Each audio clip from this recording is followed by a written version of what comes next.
తమ్ముడు అంటే అంత ప్రేమ ఉంటే వాడి కోసం వచ్చావా వాని లాస్ట్ చూడ్డానికి? నువ్వు ఒక వైఫ్ అయినా చెప్పు. వాడికి నువ్వంటే పిచ్చి కానీ నీకు లేదు. వాని మీద ఉంటే నిన్న వచ్చేదానివి. మీ ఫ్యామిలీ వాళ్ళ మాటలు విని నిన్ను ప్రేమించిన వాడిని దూరం చేస్తున్నావు. నీ లైఫ్ వేస్ట్ చేసుకున్నావు.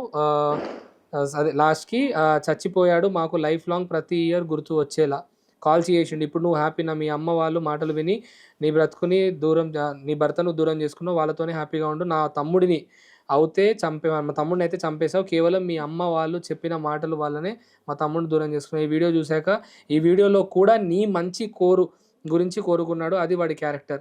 నీ అంత చీప్ కాదు మా తమ్ముడు. మిమ్మల్ని మేము ఏమన్నా కూడా వచ్చి నో మోర్ అర్థం చేసుకోవాలి. నువ్వు వస్తావని డోర్ తీసుకుంటూ చూశాడు 3 టైమ్స్. నువ్వు రావని తెలిసి వాడు నీకు తీసుకున్న శారీతో ఉరి వేసుకున్నాడు. నిన్ను వదిలి వస్తా అనుకుంటున్నావు. నిన్ను ఎలా వదిలేస్తా అనుకుంటున్నావు కదా. మెసేజ్ చేసిండు 3 డేస్‌కి.